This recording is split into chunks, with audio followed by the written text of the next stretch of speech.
Hello there, and welcome to part 2 of coaching a gold ADC.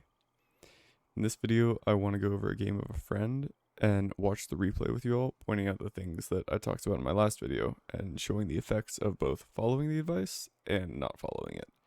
If you haven't watched the last video, I highly recommend it because it gives a lot of context to this video, and I also think I can go over a lot more in that video just because I was going over my own gameplay. So a couple of things before we start. First off, I let my friend choose the replay that he wanted me to go over, and he picked one that he did pretty well KDA wise, but still lost.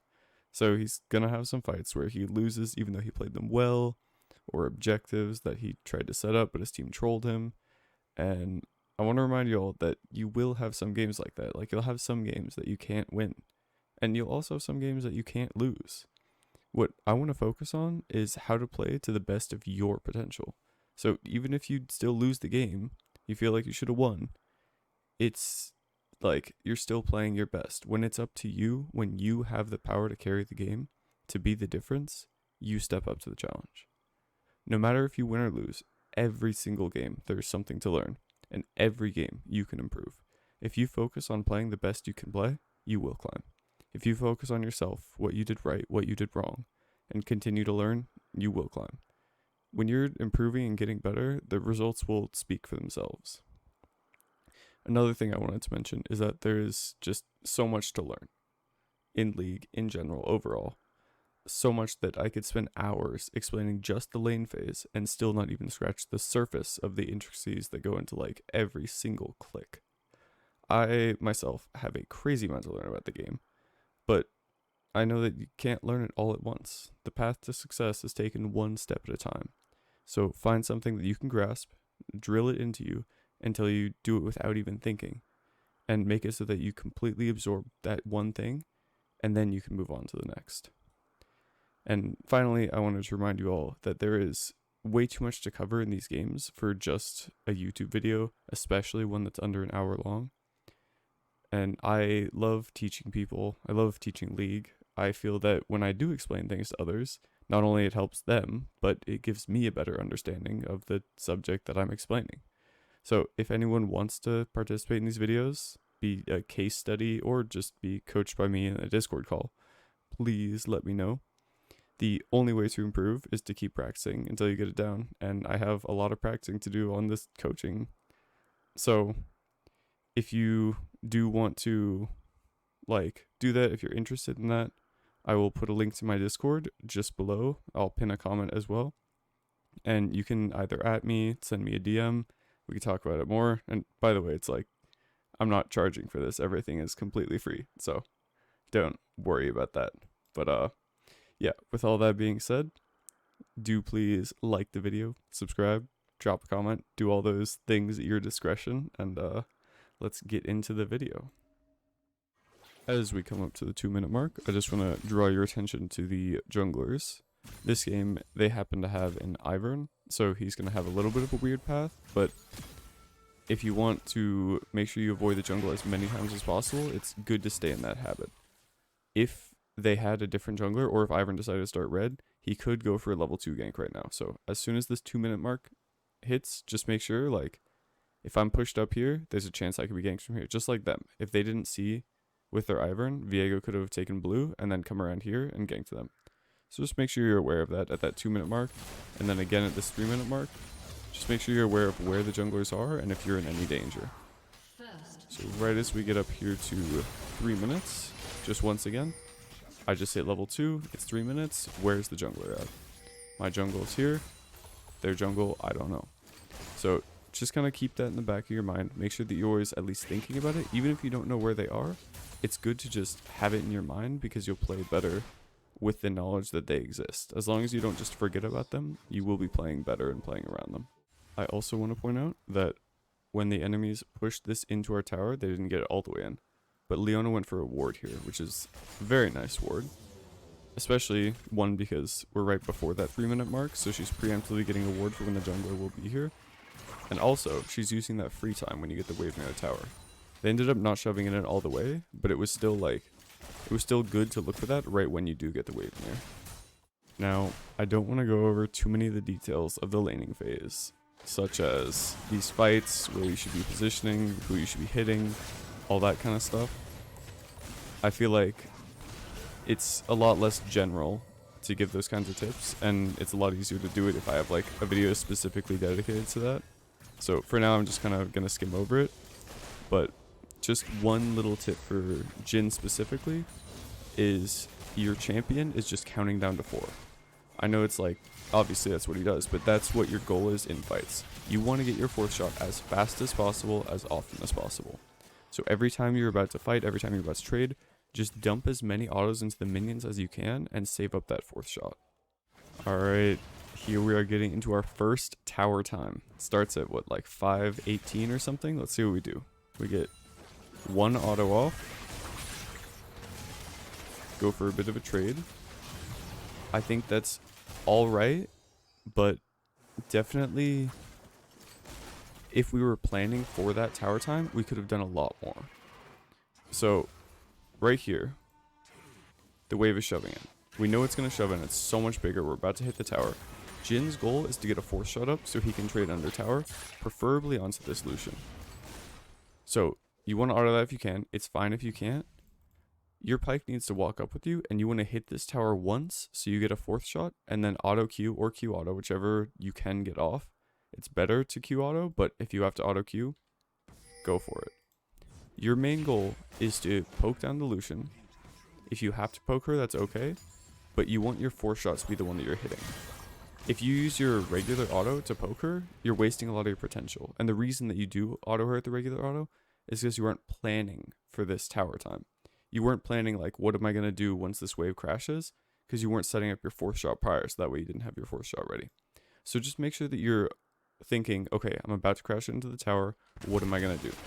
They already had some wards, which is amazing. So that just means all they got to do is just set up some poke or decide to reset. This is just your friendly neighborhood reminder to not flame people. This Pyke gets really pissed. As you can see, he's like spam pinging, he's question marking, he's probably typing in chat. Jhin does an amazing job here of not typing back or flaming back or pinging him. If you flame people, you're just going to make them play worse. If you tilt your teammates, you're just going to lower your chances of winning. So many people make plays based off of just how annoyed they are. Like honestly, if you flame this Pyke back, he might just like run it down mid or like go top the rest of the game. So just make sure no matter how much they flame you, you can either choose to say nothing, which most cases won't calm them down, but it won't make it worse. Or you can choose to say like, my bad, or I'm sorry. Or just kind of like be genuine and be apologetic. And most people won't get mad at you if you're just like genuinely nice to them back. Like it makes them feel kind of awkward if you're all nice to them and they're being a dick to you. So don't be like, you know, sarcastically nice, but if someone's spamming you, just say my bad. It doesn't matter if it was actually your fault or not. Just try to calm them down. League is a mental game just as much as it is a mechanical game. Also, while I was saying all that, I realized we have our favorite thing again. It's tower time. Do we want to ward? It's an Ivern. I have no clue if we want to ward against that. I would feel comfortable not warding this because I could just walk away, especially with heal. Especially if you place like a couple Jhin traps there. Maybe you do want to ward. That's up to you. Do you want to poke? If you want to poke, you need to be setting up your 4th shot on the wave. So that way when you go under, you can auto them. Do you want to reset? Depends on how much gold you have. Sitting on 700, it's not a ton, but it would definitely even out this lane. But make sure you're thinking of what you're going to do before you go up to this tower. Because the way it is now, they just got that whole wave and all they took was 1 Pyke's Q worth of poke. So we missed out on a lot of poke in that last tower crash and in this one as well. Alright. Like I said, everyone has something to learn every game, and in this game, the enemy has something to learn as well, of course. Currently, it's their tower time. Jhin just got back to lane. Pyke's probably going to reset soon. So they could choose to either poke, get a plate, reset themselves, depending on how much gold they have. They just got back to lane, so they don't want to reset, or drop a ward. And instead, they just completely waste this tower time. They have like 25 seconds here, almost 30 seconds. They just walk back and forth. This time, they're doing absolutely nothing. We can watch that like one more time and just see how much they just kind of walk around. Like, they're just walking back and forth. They shove another wave. And then they even actually end up taking more poke themselves. and they immediately get punished for it. If Leona had walked up while they had that free tower time, placed a ward here, they would have seen Viego. They would have seen him as he was walking in here, and they could have been able to start backing off. Like, they would have seen him right now, and they could immediately start running away. Instead, Lucian walks up, and they see him way too late, and they're able to get both of them killed. So just always be thinking of, one, the jungler, and two, when you do shove into that tower, what can you do? What are you going to use this time doing?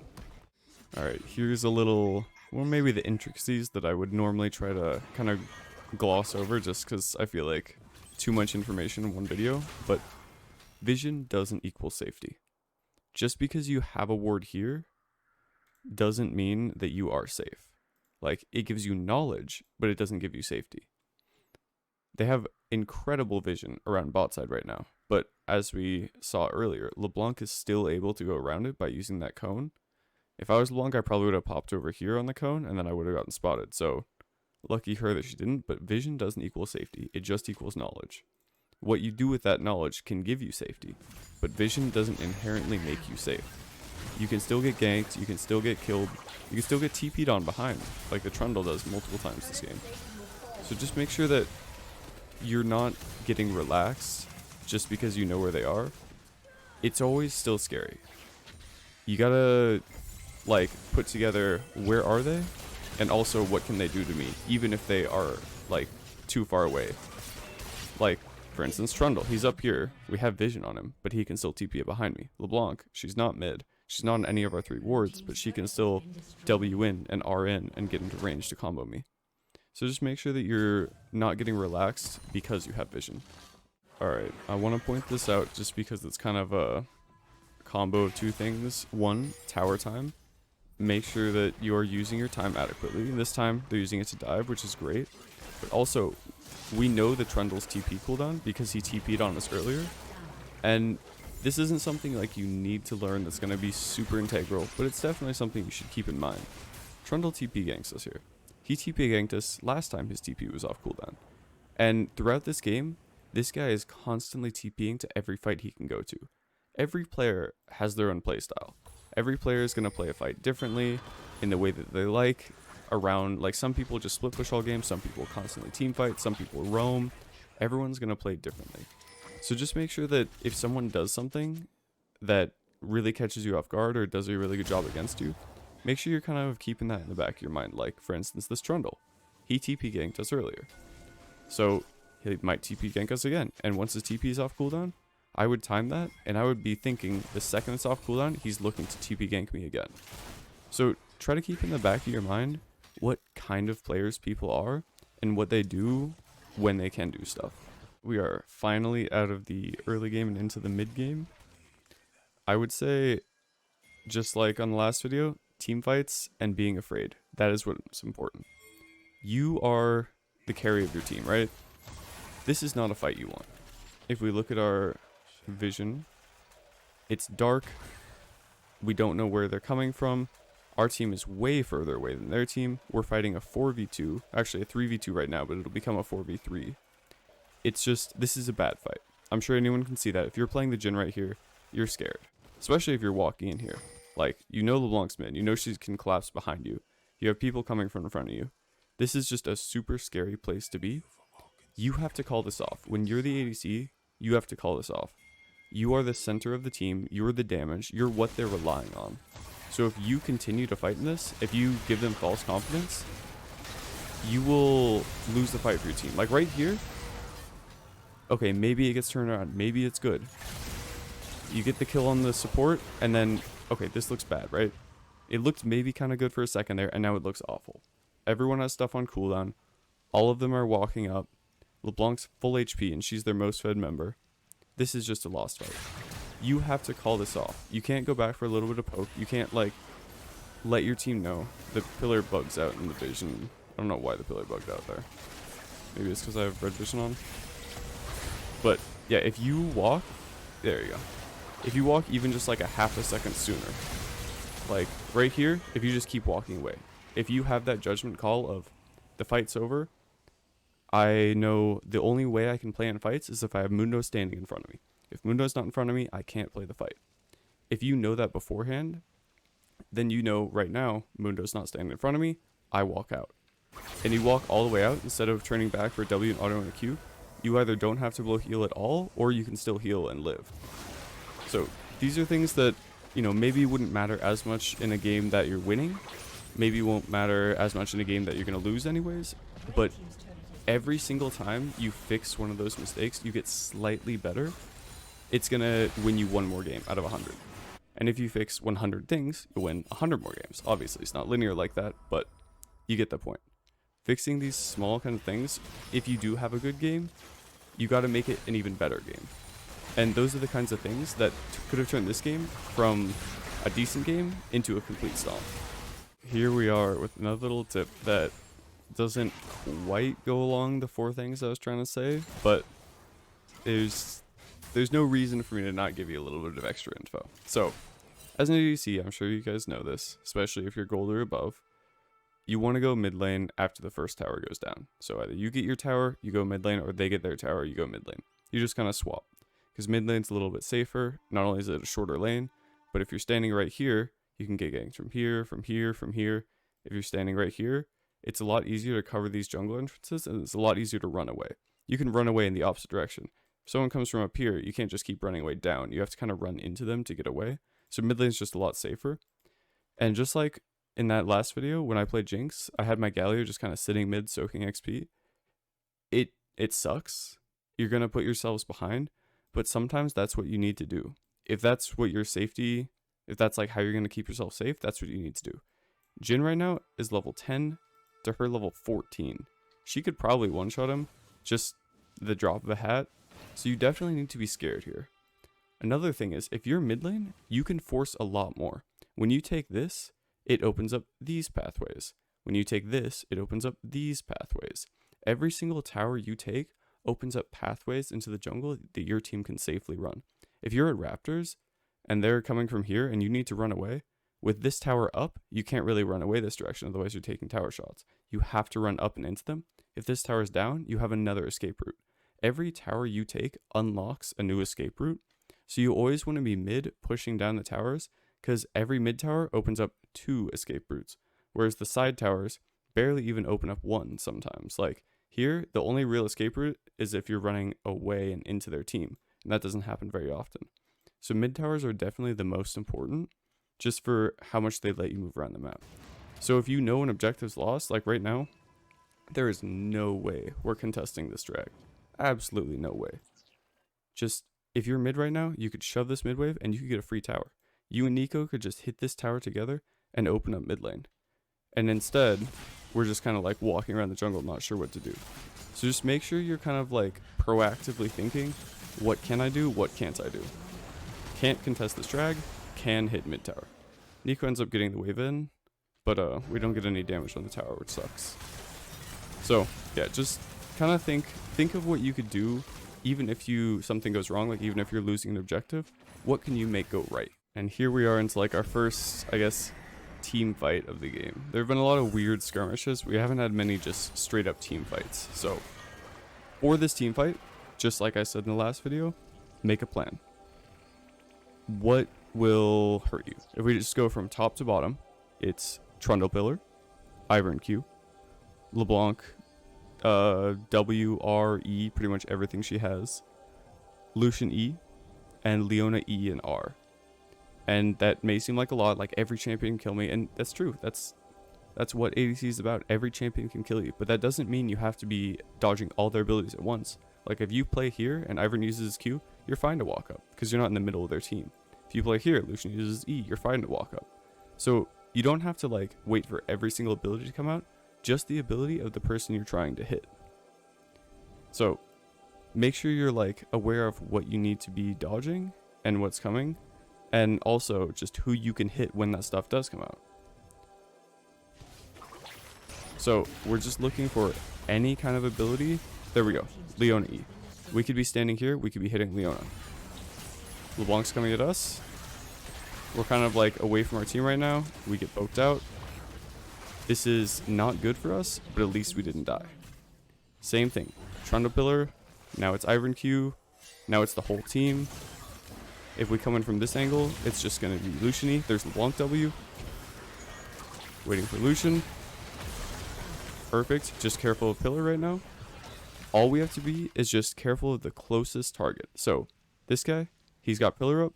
We can't walk into pillar range. Otherwise, he could run at us in a straight line. Ivern could Q us. We're not afraid of Leon E. We're not afraid of LeBlanc W. We don't care about those guys because they're so far away. Even though those are threats, we don't need to do anything about it.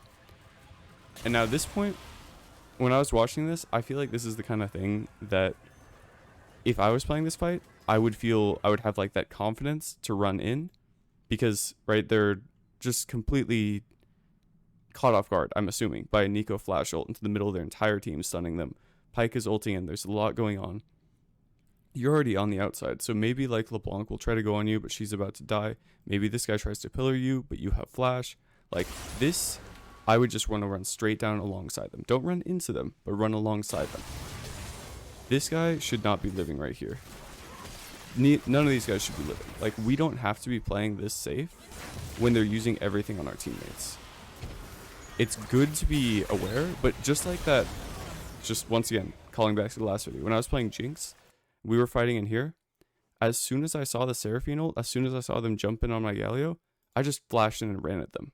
Like, you definitely are squishy as an ADC, but so are they. Like, we saw the Lucian get one shot. This LeBlanc can get one shot by a Q auto. Like, you're squishy, but they have squishy champs too.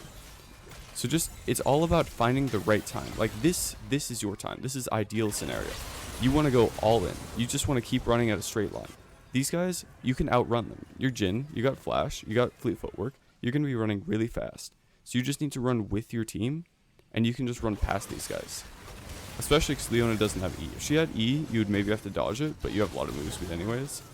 But just make sure you're always going with your team and finding those moments and then capitalizing on them. Alright, this is like kind of the only other real team fight we have coming up.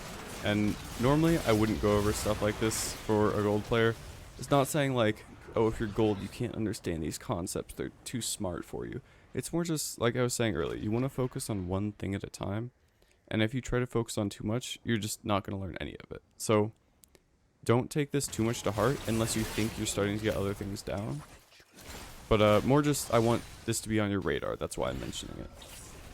But yeah, I'm also just going to pick this apart more because it's my friend. And I don't mind kind of like, you know, doing him dirty a little bit. But just, I want you to watch this fight and try to figure out what he did wrong. This isn't really a mechanical thing he did wrong. It's one of those basic 4 principles he did wrong. It's just applied in a different way.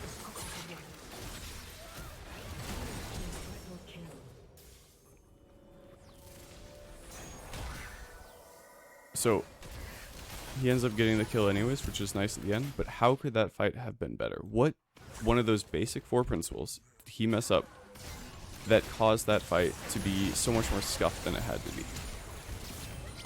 It wasn't one of the early game ones, obviously. It wasn't managing your tower time or being aware of the jungler. And it wasn't really like that he wasn't, you know, playing the team fight how he should. It's not that he didn't have a plan. It was right here. This is what he messed up on. And this is just kind of like the butterfly effect of me. It looks like you do everything right, but you do one thing wrong, and the entire fight goes from what seems like winning to losing. So this seems like a really good position, right? This is like a really good spot. We know LeBlanc just walked into this bush, and this is where the being afraid comes in handy. You have to be afraid. I don't know why this is flash on cooldown. It's not on cooldown right now. But you have to be afraid. You know she's in this bush. You can't walk within W range of this bush. Because for one, if she wants, she can probably just full combo one-shot you if she hits her chain. But even if she doesn't one-shot you, she's going to do enough damage to make it very hard for you to play. So because he walks too close to this bush, he's going to take an unreasonable amount of damage. So just there. He went from almost full HP to a little above half HP. And you may think like, I mean, it's fine, right? Like, he's still fine. He still kills the Lucian. But look right here. If he didn't walk too close to the bush and take that extra W damage, he wouldn't have to flash here. he would have just straight up killed her with auto attacks, and he also wouldn't have to heal. So he would save both sums just by being aware of where the enemies are and being afraid. If he didn't walk too close, he would have saved both sums. And we can see immediately after, in the very next fight, he ends up dying because he doesn't have both sums. LeBlanc gets behind him and he can't flash over this wall. He can't get out. And the effects are immediate. Because he accidentally walked too close to this bush, wasn't aware of LeBlanc, he ends up wasting his flash heal here and then dying right after. And it goes from a winning team fight to a lost team fight just because of one mistake. So these things may seem like minor issues, but they really do compound and turn your game from a losing situation into a winning situation if you consistently do them right. Now, that is important, him not having sums, but there's another even bigger issue with this play. Once again, I just want to give you guys a second. Can you see what's wrong with this fight here? Like, what would you do in this situation? Because this is the thing that I did early game when I was playing Jinx and my Master Yi ganked me. This is what you have to do now. Pyke is asking for your assistance, so he wants you guys to fight this. He's not even alive. Mundo should not be fighting, right? This is not a good fight for Mundo. Nico has nothing. She just used everything on LeBlanc mid. She's about to die. This dude is getting shoved up by LeBlanc, who's 4 levels higher than him. You don't know where the rest of their team is. They could be back here coming straight from base just like the rest of them. Lucian's probably going to rotate up if you fight for too long. It doesn't look good. Looking from this situation, I'm sure you guys can all tell this doesn't look like a good fight. We're engaging on the support who's like beyond full HP with an Iron Shield. You need to call this off. It is your job to call it off. This Mundo is relying on you. In his mind, he's thinking, my Jin's going to back me up. He's going to deal damage. He's going to kill these guys. If you're playing Jin, you know you do piss all damage to tanks. So you're not going to do shit to this Leona, especially if you don't have force shot up. All you do is execute damage. Jin is just about getting force shot as fast as possible and then finding the lowest health target and dumping force shots. He does a bunch of execute damage, but he doesn't do anything to a full HP tank. So you need to call this off. This is a shit ass fight. Especially now. Look, your Nico's about to die to the LeBlanc. And even if she doesn't die, LeBlanc's going to be getting a flank angle on you and can kill you from over the wall. This is terrible. Mundo could still live here, right? You could save Mundo's life by spam pinging back, save your own life, save Nico's life, and save Viego's time. So not only could you save everyone on your team's life right now, you have like a 4-man res that you can use. And instead of using that 4-man res, your brain is off. Like, you have to be actively thinking, what is going on? Instead, Nico does die. We push too far into the fight. We get just the support. And now it's just like all doomed from here. Jin's dead. Mundo dies later on. Nico died. Viego loses a bunch of time. It's all of that went wrong. You could blame the Mundo. You could say, oh, Mundo shouldn't have gone in. But that's not going to make you better at the game. Every time you say, oh, my team trolled me, shouldn't have gone in, you're not improving. Like, don't give up your chance to get better. This is your opportunity to get better at the game. And what you could have done better is called this fight off. You knew it was bad. If I'm sure all of you looking at it, no matter what rank you are, you can tell this doesn't look good, right? Like, nice, we get a free pick on this guy. That's amazing. That's done. Everything's done now. The play is over. This looked amazing, and now we're good. I'm sure all of you can tell this doesn't look amazing. This looks really bad. In fact, if I show you the whole thing, it looks even worse, right? Like, nothing looks good from this situation. So why are you allowing this Mundo to feel confidence from you? Because you don't have anything to provide against this Leona. So don't like trick your team into thinking you're there for them. If you know I can't do anything here, let them know. Say, hey, back off. I'm useless right now. They will most likely back off, and even if he doesn't, even if he goes in and dies, whatever. Just Mundo dies. It's better for just him to die than your whole team to die and to lose all that tempo. So just make sure you're like, you are the shot caller. You are the damage of the team. They are counting on you. They're relying on you. If you don't give them what they need, you're going to let everyone on your team down, and they're all going to start dying.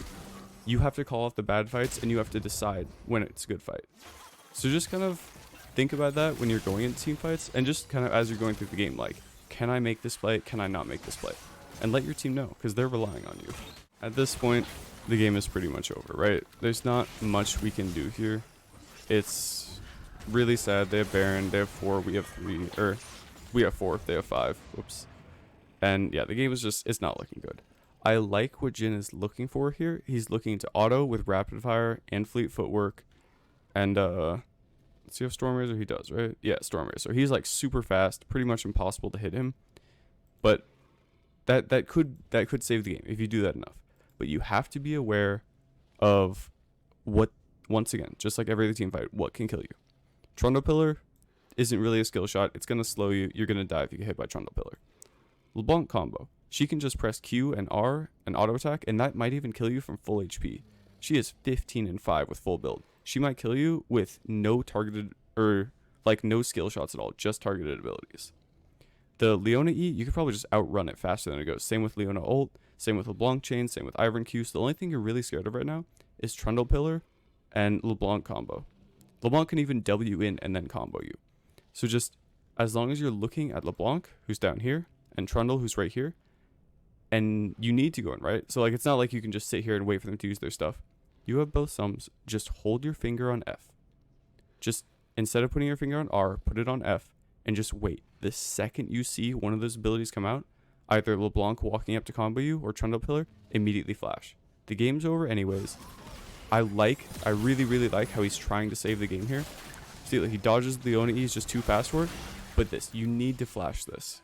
If you're going to be walking up and playing like this, you know they're going to go on you. You have to have in your mind, immediately flash. Immediately flash.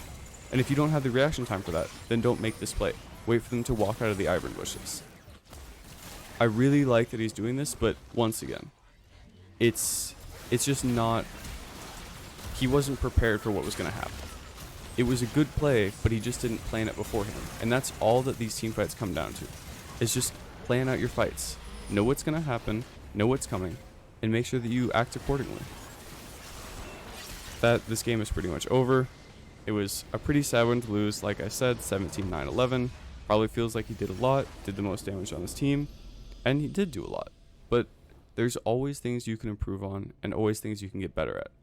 And you have to focus on those things, otherwise you won't win the next game that's just like this. If you have another game that's just like this, and you don't take damage from LeBlanc here, you save your sums, you win this team fight, you call off this team fight. If you can change things one at a time, you will, not only will you start winning these games, but you'll start winning other games that you didn't even think were possible to win. So try to take as much of this advice to heart as you can. Try to focus on a small amount of things that can help you improve at each different stage. And let me just run real quick into the MS Paint and give you guys a quick overview of everything we talked about. Hello. We are back in the MS Paint. Let's grab a nice big size. Just like last time, two things we're focusing on are jungler and tower time. I think for this game, the jungler was not nearly as relevant, but what was relevant was the what's it called? Trundle. Trundle counts as a jungler. So does LeBlanc. Just because Ivern isn't ganking you doesn't mean that someone won't. There's always like a threat of someone coming to kill you, and they got pretty lucky this game. Ivern wasn't constantly down there, but LeBlanc roamed. Trundle TP ganked them twice. It's good to be aware of the jungler, but that can extend. Like, this is where you start, right? You start here. Oh, wow, this is a weird-ass marker. Okay. You start here, right? And then you can go to here. Yeah, please excuse my drawings. All right. You start here, aware of the jungler. And you then go to the next step, which is aware of the top laner, aware of the mid laner. It's good to just be aware of the map. Like, not only will always thinking about the jungler and just getting in the habit of 2 minutes, 3 minutes. This is when the jungler comes. Not only will that get you in the habit of thinking about the jungler, but it'll make you glance at your map more. And it'll make you kind of aware of what could happen, what could go wrong at this time. Another thing is the tower time. Not only did we miss out on some opportunities to poke just because we weren't prepping for it, like once they did shove it in, they did something with their time. They didn't just run back and forth. Like they tried to poke, but you have to be one step further. You have to prep. Ugh. You have to prep your tower time. Like prep the fourth shot, prep your W, make sure you save your Q. Maybe you have to use your Q to keep your fourth shot. Make sure that you're aware of what's going to happen so that way you make the best out of it when it does happen. And we saw what happened when the enemies didn't use their tower time. They were getting ganked. And because they didn't get that deep ward, because Leona didn't walk in, they ended up getting immediately punished for it. So tower time is always going to be important, both for enemies and for you. Make sure you're aware of when it is coming and how you can prep for it. So that's for the early game stuff. Late game, same thing. We're going with, oops, that's not the right thing. We're going with the exact same thing as last time. It is team fights and be afraid. We saw that in team fights, the main thing was he didn't have a plan, and he also wasn't quick enough. So plan, yikes. You need a plan, but also you need to make this plan far enough in advance that you know if the plan doesn't work, you also need to know when to call it off. Call it off. You need to know when a team fight is just so awful, there's no way it's going to work, and you need to tell your teammates, run, get away, get out of here. This is bad. If you don't take control, everyone's just going to run in like lemmings. Like, they're going to see someone jump off a cliff, and everyone else is going to jump off a cliff, one after another. They're always going to like, woo, this is fun, yeah. Or like, oh, there's Bundo, let's go die too. Like, they're just going to do the exact same thing. No one's going to think about it. You have to be thinking. You have to be aware. You have to let them know what's going on. So make the plan first. And if a team fight makes it, if you can like make a plan and say, oh, if I'm in out of vision and LeBlanc is out of vision, I can't fight. Then you need to let them know, hey, I can't fight. So make your plan first. Find out what you can fight with, what you can't fight with. And then just let your team know, like, hey, I can fight this. Spam ping, go in. Or, hey, I can't fight this, spam ping, go out. Second is be afraid. This one last game, we just kind of saw it like a little bit during team fights, but I was kind of emphasizing in the middle, like when you're going to dragons, when you're going to barons, be afraid. But as you saw, that one fight against LeBlanc where he had to blow both sums, and thankfully LeBlanc entered into him, but he could have blown both sums and still died. So it was like, it definitely matters a lot. Being afraid doesn't only matter for the mid game, although it still does, right? Like, mid-game.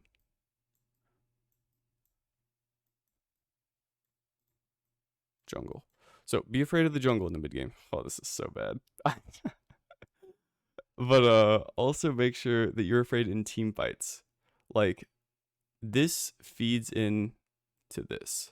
Just like this feeds into this. Like, tower time feeds into jungler, because you can ward during tower time. Being afraid feeds into team fights. Everything in League is interconnected. It's all like a butterfly effect. So focus on the stuff you can learn and it will improve everything else.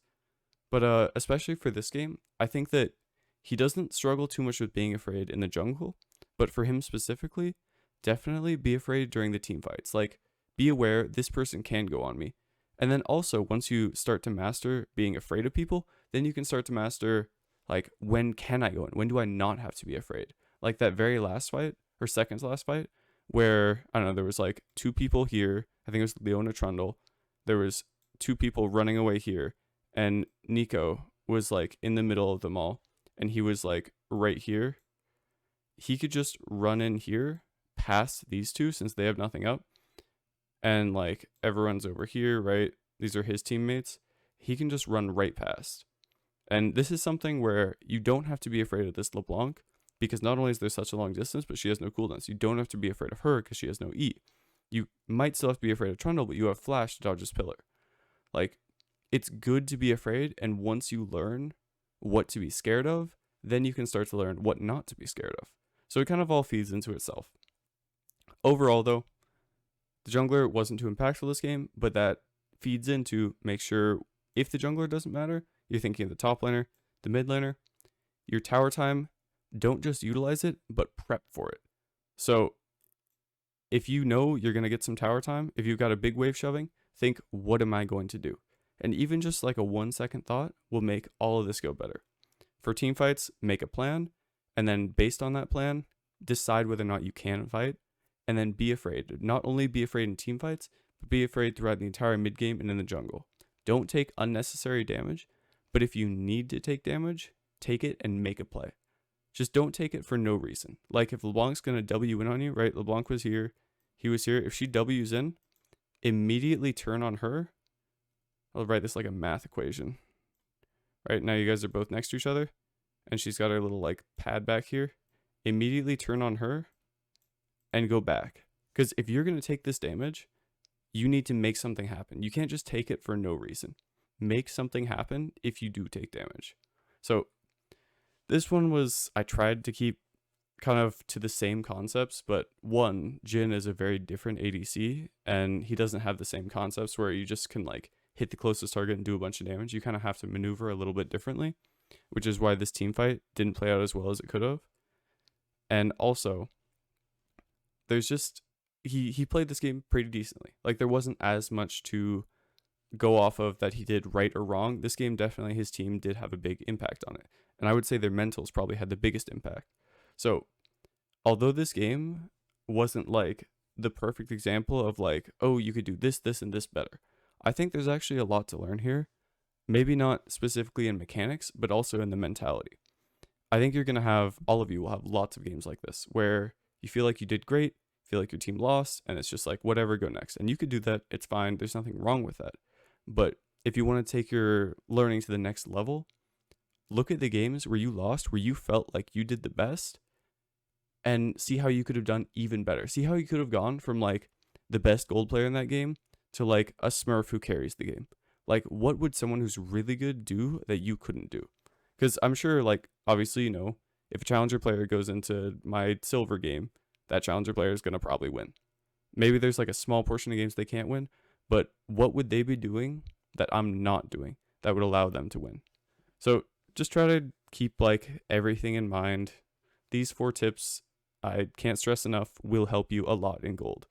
They're ever present in every rank, but these are things that you should start to learn, because this, like I said, teaches you more map awareness. This teaches you more map awareness. This teaches you more like how to set up your game plan. This teaches you how to stay alive. So try to focus on these things, try to learn, try to improve. Good luck, everyone. Thank you so much for watching, even though I kind of rant a lot with these weird ass drawings and writing. Hopefully you were able to glean some information despite all of that. And thank you for watching. I will see you again next time. Peace.